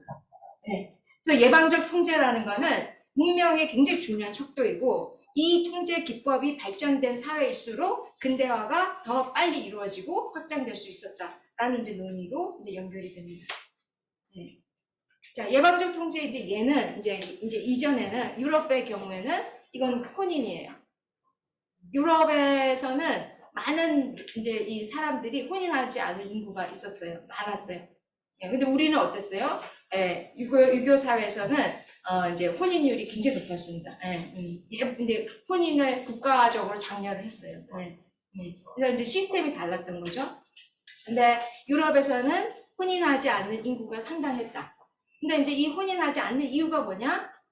가난했기 때문에. 그리고 이제 이 자기가 독립적으로 생활할 수 없으면은 의존할 수가 없기 때문에 이제 이 지금 이 혼인이라는 것 자체가 사회적으로 그리고 개인적으로 이제 지금 이제 선택되지 않았다라는 거예요. 이제 이런 혼인을 선택하지 않는 것, 이거 자체가 이게 지금 예방적 통제의 이제 실천이었다라고 이제 보는 거예요. 네. 그랬기 때문에 유럽 사회가 그렇게 큰 빈곤에 이제 위험에 빠지지 않았다라는 거예요. 그리고 그랬기 때문에 자원을 모을 수가 있었고, 밖으로 나갈 수가 있었고, 어떤 힘을 모을 수가 있었다라는 겁니다. 근데 이제 반면에 중국 사회를 이제 예를 들어요. 중국 사회 봐라. 지금 인도 사회 봐라. 인구가 엄청나잖아요. 근데 그 인구가 늘어난 이유가 번성해서가 아니라 번성해서가 아니라 이 지금 의존 인구를 지금 생존하게 하는 사회 시스템 때문이다라는 이제 이야기를 핍니다. 그래서 이제 이 조언에 의해서 이 지금 빈곤과 가난이 거의 이제 지금 문화화가 됐다. 그렇기 때문에 중국의 인구, 인도의 인구는 이거는 문명에 반하는 이제 지금 그 정황으로 이제 지금 설명을 하는 거예요. 예. 근데 이제 그 시선에 대해서 이제 엄청난 이제 지금 거부감을 이제 가지면서 이제 일어난 이제 여러 연구들이 있습니다. 이제 역사 인구학에서 중요한 이제 성과는 이 지금 이 어떤 인구를 통제하는 이 시스템 자체가 제도적으로 문화적으로 상당히 다양하게 만들어질 수 있다라는 거예요. 유럽 사회의 인구 레짐과 지금 지금 다른 지역의 인구 레짐이 다를 수가 있다는 겁니다. 조언이었다고 해서 많은 인구가 이제 지금 증산된 것도 아니었다는 거예요. 조언을 할 수밖에 없는 사회 시스템이 작동했기 때문에 그런 거예요. 그게 뭐냐? 이제 우리 사회의 오늘날의 저출산하고도 긴밀히 연결이 되어 있는 역사적인 제도적인 맥락하고 연결되어 있다고 생각합니다. 북의 친족 사회입니다. 네. 근데 북의 친족 사회의 질서가 이제 인구를 지금 조절하는 그 메커니즘은 유럽 사회가 이 지금 에서 이제 인구가 조절된 메커니즘과 다르다라는 겁니다. 네. 근데 우리는 이런 어떤 근대화 versus의 이 인구론의 어떤 확장 속에서 만들어진 근대의 어떤 인구 레짐과 그다음에 한국 사회가 또 이제 갖고 있는 이런 경로 의존적인 문화 제도적인 그리고 심성이 이제 결합이 되면서 세계에 유례가 없는 바로 저출산이라는 현상을 결과했다는 것입니다.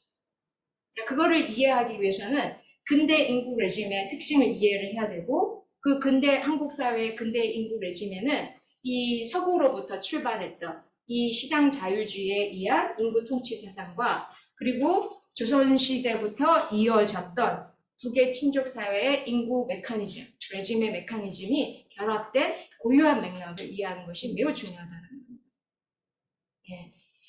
그래서 이제 시간이 돼서 조금 이제 빨리 움직이도록 하겠습니다.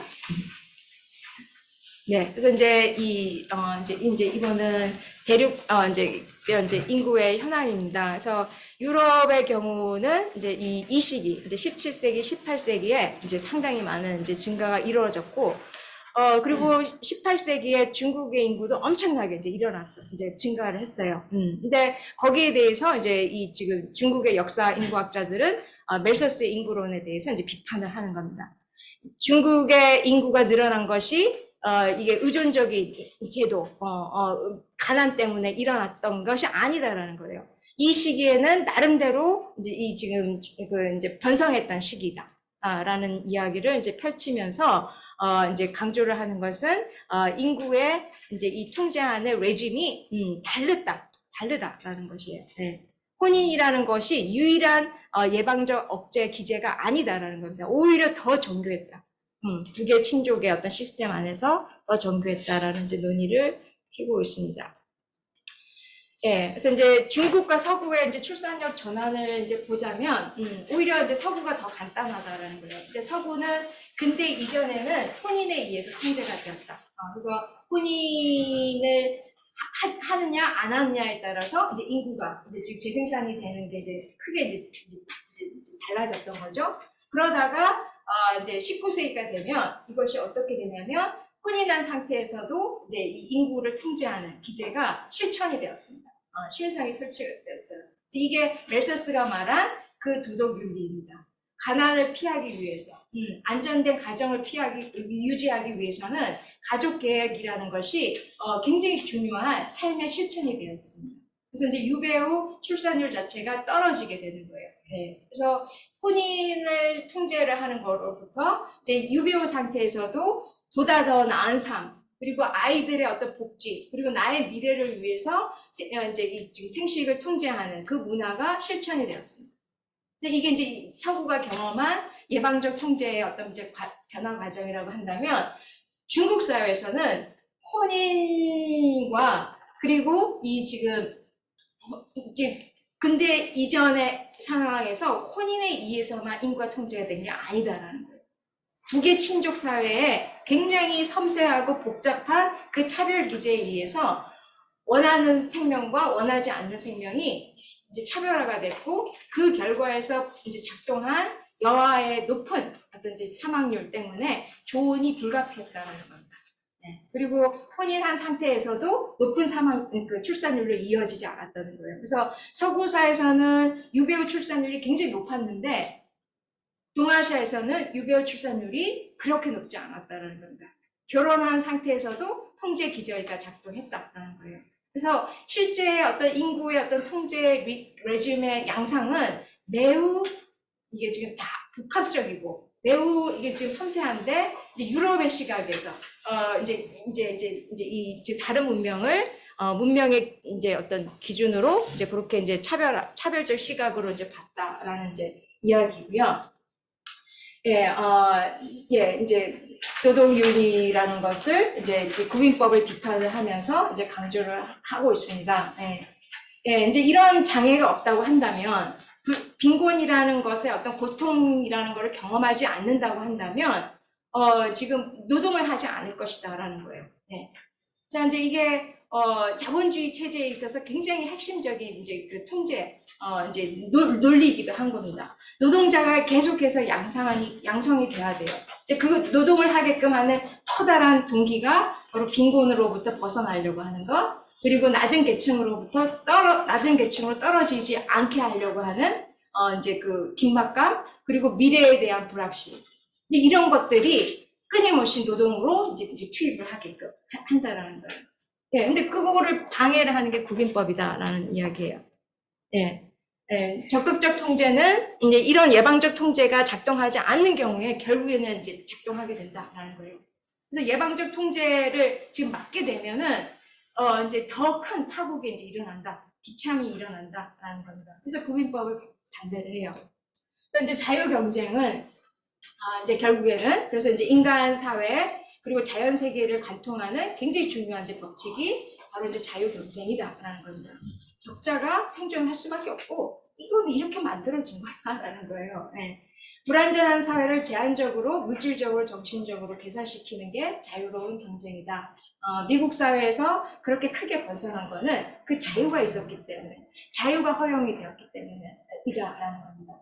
장자 상속권, 이게 폐쇄적인 어떤 이제 이런 어떤 배타적인 어떤 신분 차별 이런 게 없었고 누구나 능력과 자신의 노력에 의해서 확보할 수 있고 재산을 보호할 수 있는 그런 상환경이 되어 있기 때문에 번성했다라는 이제 주장을 합니다.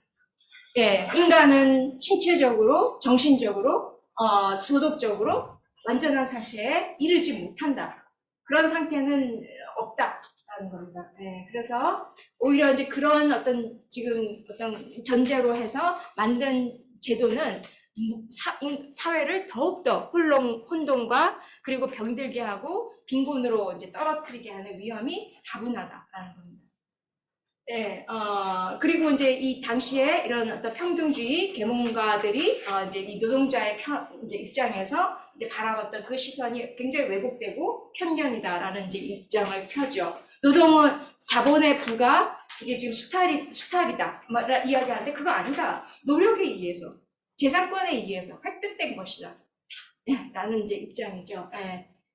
그리고 이 지금 상태도 불평등하고 고통이 있지만 그 이전 사회는 더욱더 힘들었다라는 거예요. 영국 사회를 이렇게 문명의 번성국으로 오게끔 했던 것은 자유 경쟁이 보장이 됐기 때문이다라는 거고 그것이 더 이제 실현이 된 거는 미국이다. 이제 이런 이야기입니다. 그리고 유산계급은 이제 지금 노동하지 않고 노동자의 어떤 피를 빨아먹는 이제 그런 식으로 볼 게 아니다라는 겁니다. 유산계급도 이런 사치가 노동자에게도 이제 지금 노동을 할 수 있는 일거리를 제공을 하는 거다라는 거예요. 요컨대 이제 이 지금 식량의 양은 비례적으로 증가하지 않는다. 이제 번성을 하더라도 비례적으로 증가를 하지 않는다라는 거고 어떤 인위적인 어떤 소득 보장이나 구빈법에 의해서 일시적으로 노동자들의 어떤 지갑이 늘어날 수는 있겠지만 그것은 결국에는 물가 상승으로 오히려 실질 임금을 더 하락시키는 결과로 귀결될 수 있다라는 이제 이런 주장도 현대에도 많이 이제 논쟁이 되고 있죠. 그래서 이제 진보란 이게 계몽주의 사상 이야기처럼 무한한 확장으로 우리의 역사가 가고 있는 거 아니다. 근데 진보주의 사상가들도 그 진보라는 게 유럽 사회가 일군 그 확장이라는 거는 어떻습니까? 예, 남반구의 지속적인 수탈 속에서 이제 이루어졌던 거예요. 그죠? 예. 예, 이 진보란, 네, 예, 이 지금 고통 속에서 조금씩 나가는 것이다. 라는 것이고, 이 고통을 통해서, 이제 강하게 이제 지금 성장을 시키는 이 과정 안에서 조금이나마 앞으로 가는 것이다. 네, 라는 겁니다. 예, 그래서 이제 이 자유경쟁이 필요한 이유를 이제 설파를 합니다. 자, 멜소스의 인구론은 엄청난 이제 영향을 미쳤다. 근대 인구론을 정의했다. 자, 근대 인구는 이렇게 움직여야 된다. 그리고 이렇게 움직이는 게 법칙이다라고 정의했다라는 겁니다. 예. 인구는 성장, 인구는 생산의 어떤 수준에 의해서 종속되고 예속이 된다라는 거예요. 자, 우리가 지금 살고 있기 위해서는 더 많은 물질을 필요로 하고 그 물질이 없으면 우리는 살아갈 수 없도록 시스템이 만들어졌어요. 그게 근대 인구 패러다임입니다. 생산에 의해서, 물질에 의해서 인간의 생명은 통제가 된다라는 게 근대 인구 레짐의 법칙입니다. 논리예요. 자, 그러기 때문에 우리 인간은 어떻게 해야 되냐? 오늘날 근대 인간은 어떻게 해야 되냐? 열심히 노력을 해야 돼요. 이 지금 생존의 장에서 살아남기 위해서 자기 인적 능력을 고양을 시키고 개발을 시켜야 돼요. 그러지 않으면 어떻게 된다? 도태가 됩니다. 그런 도태의 어떤 위기 안에서 그 과정은 엄청난 고통을 이제 수반을 하는 거죠. 그죠? 얼마나 힘듭니까? 아무것도 없는 상황 안에서 나의 지금 벽을 극복을 해야 되는 거. 자, 거기서 많은 사람들은 도태될 수밖에 없지만 그 과정을 통해서 철인의 힘을 또 가질 수도 있다라는 거예요. 자, 이게 이제 지금 이제 이렇게 해서 어떻게 인간을 통제를 한다는 거예요. 자본주의 시스템이 움직인다는 거예요. 모든 사람들이 생산하는 몸이 되어버리도록 하겠다. 모든 사람들이 물질적 생산에 예속이 되는 삶을 살아가게끔 우리 육체를 통제를 했다는 거예요. 이게 근대 인구 레짐입니다. 자, 이제 이 사고가 이제 이게 지금 단순히 어떤 관념이고 어떤 이제 정치적인 어떤 이제 입장을 이게 지금 논하는 것이 아니라 상당히 어떤 인간 질서와 자연 질서에 작동하는 이제 힘을 지금 설파를 하고 있는 이제 부분이 있어요. 네, 그렇기 때문에 이제 이 현실을 이제 지배를 하는 이제 이 지금 움직임을 설명하는 굉장히 큰 프레임이 됐던 거고. 이러한 프레임에 큰 영향을 받았던 또 다른 이 지금 현대 사회를 지금 설명하는 커다란 이제 세계관 진화론에 또 이제 영향을 미치고 있는 거죠. 다윈도 우연히 이제 봤지만 자기가 이렇게 식물계 그리고 동물계를 보니까 정말 이 여기에 작동하는 건 생존 투쟁이더라. 네. 그리고 이 지금 어떤 목적론적으로 인간이 그렇게 우세한 존재, 신이 만든 아주 신 다음에 그런 아주 우수한 존재가 아니다. 원숭이로부터 시작할 수도 있었다. 뭔지 이런 이야기예요. 예. 인간 별거 아니다. 예. 별거라고 만드는 거는 자유 선택과 그 안에서 이루어지는 진화다라는 것이죠. 근데 이제 이런 사고가 이 어떤 진보 그리고 어떤 발전이라는 것을 통해서 사회가 더 개량이 돼야 된다라는 이런 사상과 긴밀하게 연결이 되면서 변형되고 분화되고 확장되고 갈라짐을 겪었던 것 같아요. 앞서서 이런 계몽주의 사상도 진보에 대해서는 굉장히 낙관을 했죠, 그죠? 근데 그런 낙관주의 사상이 이 우생학적인 어떤 통제의 어떤 관심하고 또 이제 연결이 되어서 아주 이상하게 어떤 평등에 대한 어떤 목소리가 이런 어떤 우생학적인 어떤 이제 목소리하고도 결합이 되어서 또 정치화되고 이제 현실을 움직이는 힘이 된 이런 또 우리는 과정을 겪었습니다.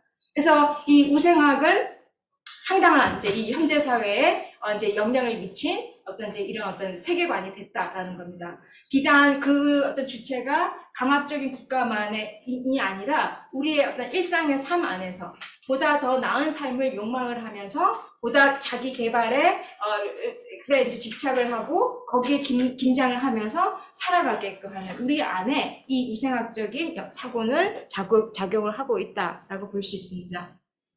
근데 이제 이런 이제 것이 이제 멜소스에서는 이제 피할 수 없는 우리의 이제 운명이다. 이제 이거를 통해서 이제 성장을 할 수 있다라고 했지만 결국에는 우리가 지금 현실 사회에서 지금 목적으로 하는 거는 그 죽음을 극복하게 한 것이 나를 강하게 하는 것이 아니라 결국에는 나를 괴물로 만들고 있는 것이에요.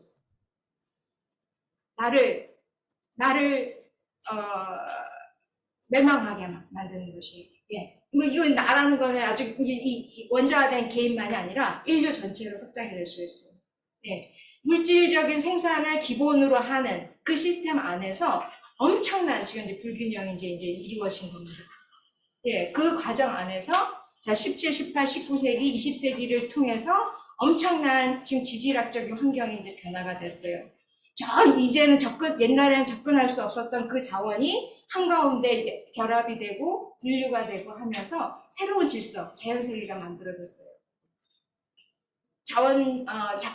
물질적 생산을 위해서 가공할 수 있는 자원으로 전환이 되고 그 지금 사슬이 체인이 만들어졌습니다. 이런 어떤 과정 안에서 생태계와 인간계와 자연 이 지금 경제 시스템 안에 엄청난 이제 불균형이 확장이 되고 있고 그것이 불균형과 우리의 생존의 기반과 우리 어떤 삶의 환경을 송두리째 지금 위태롭게 만드는 그 한계에 지금 도달한 게 아닌가라는 겁니다. 우리가 지금 경험하고 있는 현대사회에서 경험하고 있는 그 고통이라는 것이 결국에는 우리가 어쩔 수 없는 비껴나갈 수 없는 그 운명으로서 우리는 지금 받아들여야 되는 건가. 예. 그렇지 않고 이게 지금 지난 이 몇백 년 동안 태동을 해서 확장이 되고 그 결과로서 우리 그리고 자연 그리고 생태계를 지금 위태롭게 하는 그 패러다임에서 기인한 것인가 이제 돌아봐야 되는 것이고 그것을 넘어설 수 있는 그 대안이라는 것은 지금의 어떤 개혁의 어떤 시도 또 보다 이제 너가 가졌으니까 나도 가지겠다라는 그런 차원을 더 넘어서서 공생과 공존의 이런 어떤 패러다임과 실천이 이제 확장이 돼야 되는 그런 것이 아닌가라는 생각이 듭니다. 예, 그래서 이제 한국의 이제 위기 상황입니다. 한국은 이 압축적인 근대화라는 이 과정 안에서 어느 사회보다도 이 물질적 부를 최고의 가치로 생각을 하면서 달려왔어요. 네, 그 속도와 전형과 이 지금 제도의 어떤 이제 그 결속이라는 건 어마어마한데 그렇게 그것만이 아니라 그렇게 또 촉발시켰던 것에는 과거의 인구 레짐의 영향도 크다라는 겁니다. 네, 이게 젠더 불평등이고. 잠깐 질문을 네. 좀 하나 해도 될까요? 네. 그 멜더스 이야기에서 좀 이제 벗어나시는 것 같아서 네. 네. 그 제가 그냥 멜더스 책을 그냥 읽고 저는 경제 사상사에서 하고 있는데 그래서 전체적으로 멜더스는 이제 그 당시의 자유주의 사상 전체적인 조류에서 보면 보수적인 사람이거든요. 그래서 그 멜더스 책 자체도 산업혁명이 본격적으로 일어나기 전에 쓰여졌다고 이렇게 보고 있고요. 그래서 이것은 근대화나 산업화와 꼭 관련된 것은 아니고 인류 전체의 그 인구의 변화, 그다음에 자원이 모자란 부족한 상태의 상상 인구가 이제 빈곤에 몰리고 인구는 많이 안 늘어나고 그런 상태를 이제 근대적인 과학, 경험과학 입장에서 그냥 담담하게 서술했는데 당시에는 이제 좀 잘 서술하지 않던, 언급하지 않던 그런 내용들을 이제 거의 많이 집어넣죠. 종족 본능이라든지 성적 문제지 이런 것이고 영국 사회가 너무 갑자기 산업화가 되면서 신분제도까지 이제 없어지는 그런 것을 우려하면서 쓴 거거든요. 개몽주의. 그래서 그러니까 그 자체를 그냥 인구 법칙의 하나를 경험적인 것으로 이제 발표한 사람으로 이제 평가되고 있는 그런 상황이라 지금 이제 쭉 말씀하시려고 하는 산업화의 사람들이 물질적인 욕구에 됐다든지 이런 거하고 굳이 연결시킬 필요가 있나? 이것은 하나의 과학적인 그 하나로 발표했기 때문에 그렇고 그게 이제 뭐 다윈의 진화에 영향을 주듯이 그런 원리가 사람뿐만 아니라 이제 생물에도 작용하고 있다는 아이디어를 얻어서 다윈이 이제 진화를 쓴 거잖아요. 그렇게 해서 보면 산업화 혹은 그때 경쟁이라는 것은 적자생존이지 시장경제의 경쟁 그런 게 아니거든요.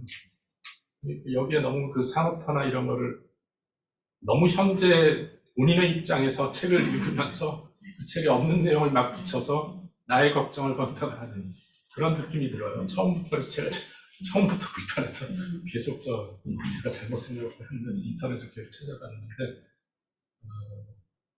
저는 이제 경제학적인 교과서들이 나오는 거니까 멜더스를 그냥 좀 그 당시에 상황에 맞게 그냥 그 자체를 이해하고 그다음에 거기에서 배울 게 뭐냐. 그리고 거의 250년 전의 책이니까 당연히 현재하고 안 맞겠죠. 그런 걸 좀 이렇게 좀 전달하면 어떨까 그런 생각이 들어서 좀 중간중간 질문을 드렸습니다. 지금 이제 거의 이제 마무리가 됐기 때문에 선생님이 또 자연스럽게 이제 토론의 이제 시간으로 이제 이어지기도 한 것 같아요.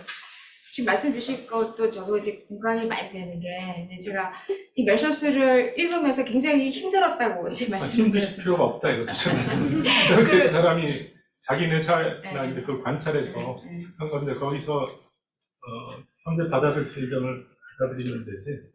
거기에 써 있는 문구 하나하나에 일일이 할 필요가 있나. 옛날의 책은 그런 게 많거든요. 사회가 워낙 다른데. 사회가 많이 다른데. 거기서 식민지화 이런 것도 산업화가 이전에 왕들의 그 영역을 넓히는 과정에서 경쟁이 일어난 거지. 본격적인 무슨 자본 진출 이런 것은 아니거든요. 그 이후의 일이니까.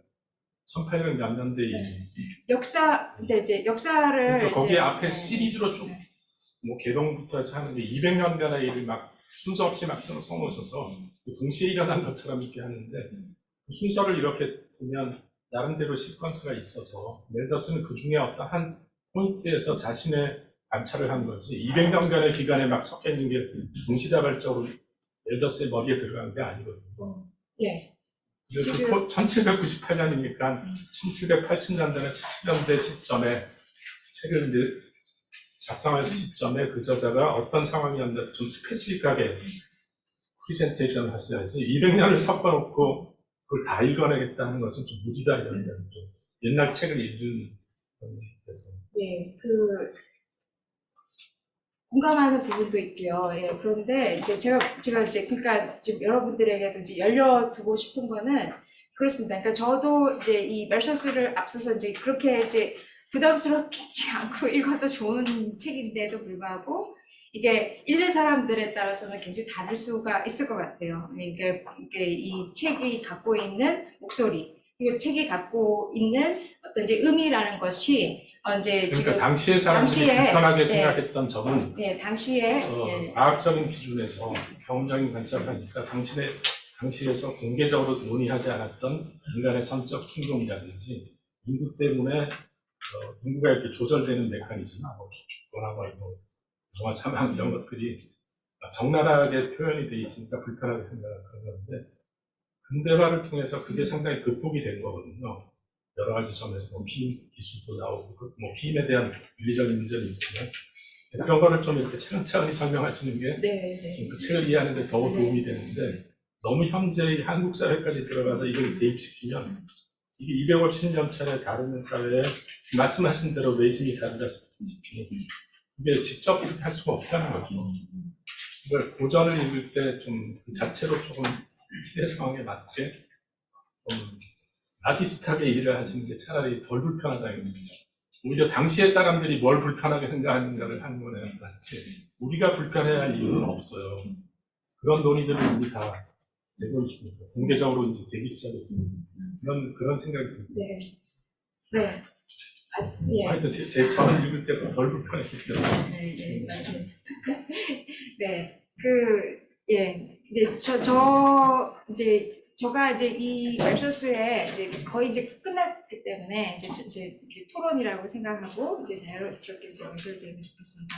네, 제가 멜소스를 어떻게 이제 지금 해석을 할 수 있을까, 이제 이해를 할 수 있을까, 그리고 고전이라는 것을 어떻게 이제 지금 현대 시점에서 이제 공유할 수 있는 주제를 이제 읽을 수 있을까라는 데 대해서 이제 고민을 하면서 이 시대상을 이렇게 좀 이렇게 넓혀봤던 것 중에 이유는 이 지금 개인이 태어난 시기라는 것은 이제 한정된 시기고 저서를 썼던 시기는 한정된 시기지만 그 사람의 어떤 사상에 지금 깃들어 있는 시대적인 변동이라는 거는 굉장히 복잡한 어떤 사슬과 연관 속에서 이게 지금 연관이 될 수가 있고 또 그 당시에 이게 지금 비단 어떤 멜서스의 어떤 이제 사고만을 통해서 이제 해석을 하기보다는 그 당시에 그 여러 측면에서 이제 지금 우후죽순으로 이제 펼쳐졌었던 거다란 어떤 그 변동과 연관이 되어서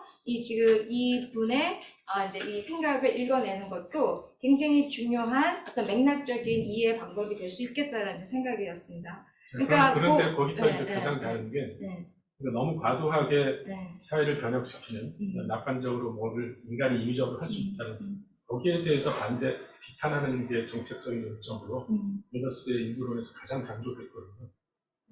그러니까 그런 점에서 보면 지금 말씀하신 여러 가지 내용들과 멜더스는 반대 방향에 있는 거죠.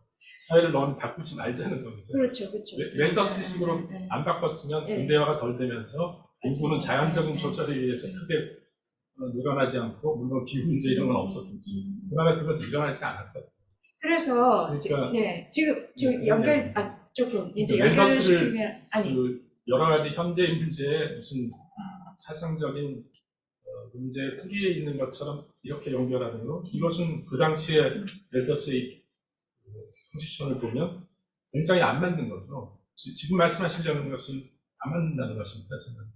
그러니까 지금 멜더스는 제가 반대 방향의 사회를 많이 바꾸지 말자라는 입장입니다. 거기에 대해서 공감해요. 공감해요. 그렇기 때문에 아까 제가 계속 강조를 드린 것처럼 그 책을 쓴 이유가 그러한 어떤 그 이성주의, 계몽주의, 완전성에 대한 낙관 속에서 일어났던 사회개혁에 대해서 비판을 하는데 과학적인 이제 이 자신의 어떤 이제 이 입장 안에서 프레임 속에서 지금 설명을 하려고 했던 것이 이제 인구론의 취지다라는 말씀을 드렸고요. 그러나 그 인구론이 이후에 이제 지금 미칠 수 있었던 그 영향은 본인의 의도하고는 또 다르게 움직일 수 있었다라는 거예요. 근데 이제 멜서스의 경우도 앞서 말씀을 드렸던 것처럼 멜서스가 전제했었던 그러니까 인구의 어떤 그 변동과 문명의 어떤 변화를 설명하려고 하는 그 관점이 책 안에서는 그렇게 아주 이렇게 두드러지게 지금 논하지는 않았다고 하더라도 이후에 어떤 이제 인구의 설명 안에서는 그것이 굉장히 중요한 준거가 되었다라는 거예요.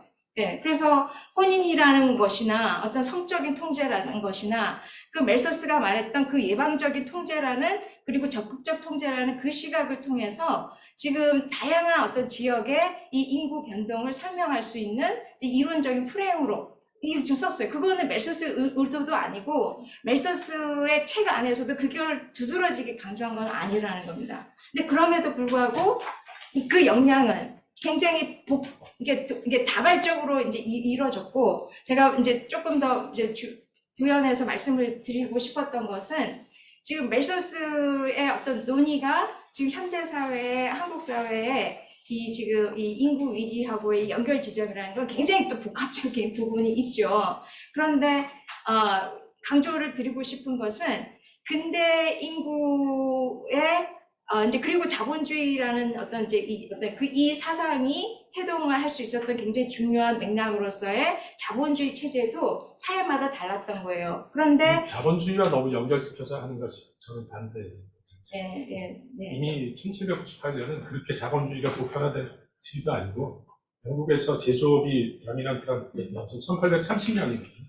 시기를 너무 이렇게 한 30년을 추려서 이렇게 대입하시는 게 그 인구론의 배경과 맞지가 않습니다. 제가 말씀드리고 싶은 거는 이 인구의 지금 이 인구론 근대 인구론의 이 굉장히 중요한 이제 프레임이 되었다라는 겁니다. 그건 맞는데 그건 나중에 이제 경험적으로 관찰한 인구 법칙이라는 것을 사람들이 이제 그런 눈을 뜨고 주목해서 봐서 그걸 이어받아서 그런 거지. 그렇죠. 근데 이제 그거는 그 나름대로의 하나의 자연 법칙처럼 지금도 적용되는데 다만 그걸 제어하는 여러 가지 장치들이 생겨서 적용이 된다라고 하는 산업화와 것도- 너무 연결시키지 마시라는 거예요. 그건 산업화하고 관계가 없잖아요. 인구가 계속 늘어나는데 그거는 그렇지 않습니다, 선생님. 그러니까 이게 왜냐하면 인구 통제라는 사상, 그러니까 발전을 위해서 그리고 제한된 생산을 위해서는 인구가 통제된다는 사상은 1960년대 예방적 억제라는 거예요. 예방적 억제예요. 네. 아이를 아니에요. 죽인다라는 것이 아니라 보다 더 문명화된 사회에서는 도덕적인 함량을 가지고서 이게 지금 지금 노동에 하는 몸으로서 이제 지금 변화를 시킨다라는 거고, 또 보다 더 삶의 질을 유지하기 위해서는 재생산을 스스로 자발적으로 통제한다라는 의미가 이제 인구 통제라는 거예요. 네. 네. 적극적인 알겠습니다. 네. 하여튼 뭐 통제는 네네 저는 그만하겠습니다. 네, 시간이 이미 다 끝난 것 같은데 네, 그렇습니다. 그래서 이제 근데 이제 지금 이제 조금 더 이제 제가 앞부분과 이제 뒷부분에서 이제 현대의 이제 문제 의식을 가지고서 이제 이게 인구론을 이제 보다 보니까 저의 이제 아주 또 이제 독특한 이제 시각이 또 너무 지나치게 이제 반영이 돼서 인구론을 온전하게 이제 지금 여러분들에게 전달하지 못한 부분은 또 이제 선생님께서 또 많이 지적을 해주신 부분도 있는 것 같습니다. 선생님 시간이 다 네. 되시고 오늘 정말 좋은 강연 감사드리고요. 저희가 제가 사실 사회자로서 역할을 잘 못해서 토론을 더 많이 했어야 되는데 안내를 못 드렸습니다. 죄송하고요. 시간 되시면 네. 질문 한두 개 하고. 그러면은 그 공식 그 강연은 여기서 마치기로 하고요. 그 가실 분은 가시고 네네. 혹시 더 남아서 토론에 참여하고 싶으신 분은 조금 더 한 5분 정도 시간을 갖도록 하겠습니다. 네, 그러면 박수로 감사합니다. 학생들이 그때 무슨 문제이신데요. 수학을 가르치고 있어가지고 그 다른 모든 용어를 할 때는 저 기하급 풀어서 나를 꽂혀가지고 이 강의 오게 된 거거든요. 네, 지금 제가 전공이 수학이다 보니까 멜사스의 인구론을 읽어봤다는 분을 오늘 처음 뵀어요. 그 안내 메일을 보면 이제 고전으로서 보라는 말이 강조가 돼가지고 우리가 고전이라 그러면은 그런 게 있는 건 다 아는데 막상 본 적은 아무도 없는 뭐 그런 게 보이잖아요. 하여튼 그것 때문에 제가 이걸 좀 들어왔는데 또 아까 처음에 말씀드린 기하급수라는 말 때문에 아까 초반에 이제 인구는 이제 별다른 게 없기 때문에 기하급수적으로 늘어난다는 이제 말을 멜사스가 이제 했다고 그러는데 그 근거가 그냥 자연 현상에서의 관찰로부터 이제 인간도 이제 별다른 게 없으면 그럴 것이다라는 뜻인지 아니면은 당시에 이제 어쨌든 멜사스도 나름대로 인구에 대한 데이터를 가지고 있었잖아요. 그 데이터로부터 이게 그게 된다는 근거를 가진 건지 제가 알 수 있을까요? 네. 우선 이제 책을 전체적으로 이제 읽어보면 이게 지금 물론 자료를 기반으로 하고 그러나 그건 부분적인 관찰이기 때문에 여기서 굉장히 논란이 되는 부분도 그 부분인 것 같습니다. 경험적으로 그러면 인구가 기하급수적으로 증가한 시대나 어떤 사례가 있는가? 근데 그렇지 않다라는 거예요. 그러니까 오히려 그거는 사후적으로 지금 이제 그것이 중간에 이렇게 이제 통제가 되면서 이제 지금 결과적으로는 이제 지금 이제 다른 모습으로 이제 나타나지만 그것이 이제 작동하는 원칙에는 기하급수적으로 증가를 했다라는 거예요. 그러니까 이거는 경험적으로 관찰되었다기보다는 경험적으로 관찰되지는 않지만 그렇게 움직일 수 그러니까 있는 당대의 데이터로부터 나오는 자료는 아니에요. 네네네. 아까 과학평론 말씀하셨으니까 네, 일종의 사고실험으로서의 결과로 뭐 네. 그런 결론을 냈을 수는 있겠죠. 그렇죠. 네네. 그리고 법칙을 굉장히 강조를 하는 것도 당시에 그런 어떤 자연과학의 이게 어떤 흐름하고도 또 굉장히 많이 연관되는 것 같아요. 그러니까 책에서도 보면 앞부분에는 자기가 이제 지금 이제 주장을 하려고 하는 명제들, 그리고 그것을 어떻게 뒷받침하느냐를 이제 그 밑에 짧게 이제 이렇게 하지만 촘촘하게 이제 서술을 하는 그런 형태를 띠는 것도 그 당시에 어떤 이제 과학에서의 어떤 이제 정리하는 이런 방식하고도 좀 연관이 되지 않을까라는 추측을 해봤었습니다. 네. 하나만 더 네. 꼭 학생들한테 기하급수적이라는 게 무슨 뜻인지 아냐고 한 건죠. 선생님께서 한번 여쭤보시죠. 기하급수라는 거는. 그러니까 무한히 증가한다. 매 순간에 늘어난다라는 이제 그런 의미로 이해하면 제가 그게 될까요? 좀 불만이 있어서 네, 있는데 네, 그 원문은 제가 그것 때문에 생전 처음으로 원문을 찾아봤어요. 네, 네, 네, 근데 네. 기하급수적이라는 말이 나오는 이유가 이제 그 인구의 증가가 음. geometrical 네, ratio라고 네. 나오더라고요. 예, 예. 반면 이제 식량은 아까 그 선생님께서 약간 명확하게 표시 안 하셨는데 원문은 이제 arithmetical ratio예요. 네, 근데 그거 이제 그 기하급수라는 번역이 된 게 좀 다분히 당시에 이제 번역을 최초의 번역 동양 번역자가 좀 지오메트릭을 이제 음차로 기하로 하다 보니까 그런 건데 그냥 다시 학생들한테 네. 기하급수가 뭔지 아냐고 물어보면 아니 그 arithmetic ratio는 뭘 의미하는 거죠? 그러니까 논리적으로 보면은 2, 4, 8, 16 이렇게 이제 인구가 그런 식으로 그러니까 늘어나는 수학 용어로 말하면요 네. geometric progression 하면 등비수열입니다. 등비수열 그러면 학생들이 다 하거든요. 아니면 지수함수라고 말하던가요. 제가 금방 이야기한 예. 그러니까 arithmetic ratio 자연수로 해가지고 그 말하면 수열이고 등비수열이고 실함수로 말하면 지수함수인 거죠. 반면에 이제 어리스메티컬리는 이제 그게 근데 가능한 게 저희가 인구학 안에서도 그게 그렇게 지금 정의를 해요. population은 2의 RT승이라고 가정을 해요. 그게 이제 맨서스 네. 모델로 그렇죠. 그렇죠. 그렇죠. 근데 그것이 이제 가능한 이유가 뭐냐면, 그러니까 인구는 매 순간에 늘어날 수 있다라는 그 거예요. 모델링 하에 네, 그런 함수가 네, 나온다는 네, 거는 네, 네, 네. 그냥 수학이 말해주는 그렇죠. 것처럼 네, 당연해요. 네, 네, 네. 그런데 근데 그게 이제 지금 네. 시비 거는 거는 딴 게 아니라 네. 그걸 왜 하필이면 기하급수라고 부르냐. 아니, 그건 지오메트리, 분명히 좀 되게 네네. 오래된 약간 그러면은 기하급수 된 번역이기 때문에 네, 네, 지금이라도 현장에 계신 사회학 하시는 분들이 네. 맨더스 이야기 arithmetic ratio 뭐였어요? 아니, 등차수열입니다. 아리스메틱이 등차고 등비죠. 지오메트릭은요. 아니면은 함수로만 1차 함수고요. 그러니까 똑같은 다변편을 리니얼리라고 말하면 되거든요. 당시에는 이제 농업 쪽에 그런 충분한 기술 혁신이 없으니까 딱 홍심만큼 폭나가지고 생산량은 이제 리니어하게 증가할 수밖에 없다는 게 이제 기본 생각이었을 거라서 그런 표현을 쓰는 거는 이제 자연스러운데 그거를 이제 제가 그 맨서스에 대한 표현을 초등학교 때 어디서 이제 처음 봤을 때 봤던 표현이 인구는 기하급수로 증가하지만 식량은 한국급수적으로 증가한다 이런 표현을 봤는데 그러니까 뭔가 문맥상으로는 기하급수가 엄청나게 빠른 거 그렇죠. 한국급수가 느린 거 정도는 알겠지만 그걸만 가지고 정확한 의미 파악은 어려웠거든요. 네, 네.